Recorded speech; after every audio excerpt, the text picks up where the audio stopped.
Hey guys, Professor Bill, Comic Book University, and Uncanny X-Men issue number 20. Brah. If you saw issue number 19, you're just like, oh.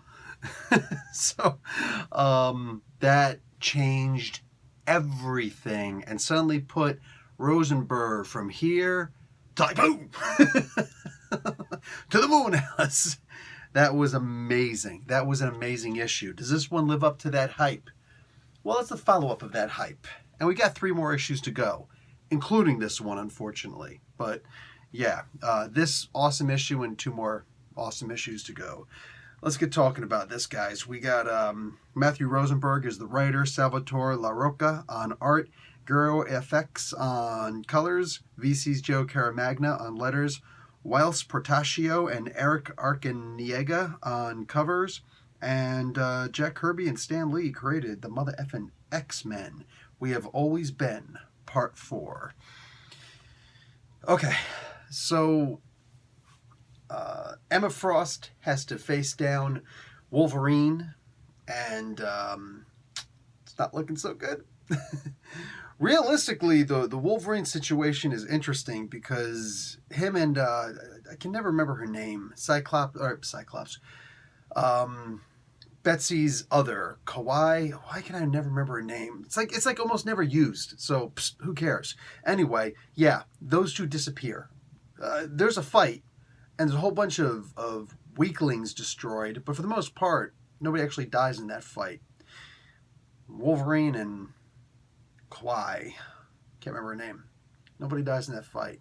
Meanwhile, in the group of people who don't like to kill each other, minus Juggernaut, he doesn't actually like to kill people. It's just like, wait, I forgot I was a good guy. I'm not supposed to kill people now. Sorry, my bad.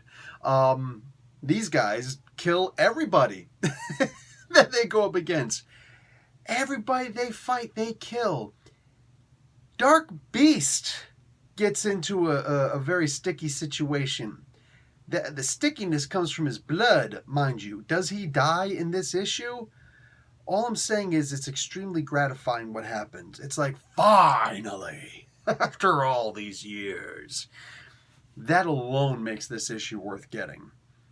This is a very intelligent issue that is not going to get you thinking like the other issues. Rather, it's going to get you thinking in a different way. Because after the previous issue, nothing can be believed anymore.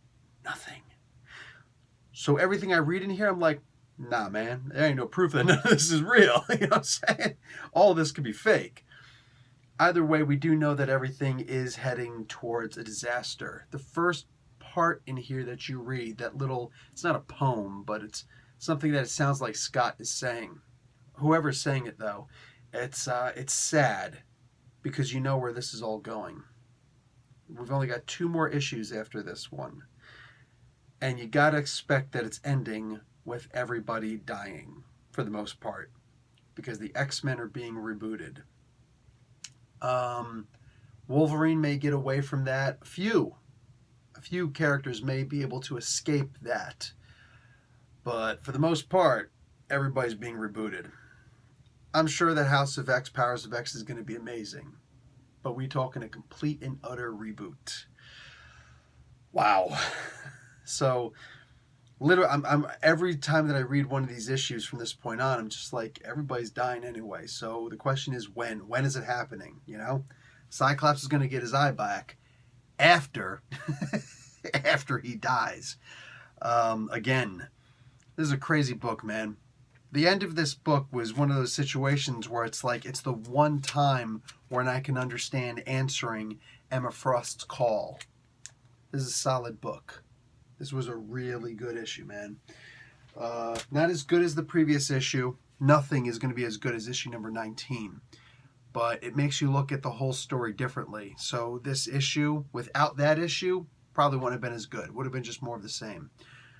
But this was a good, solid issue, man. I enjoyed the hell out of this. All right, guys. Professor Bill, Comic Book University. Class dismissed.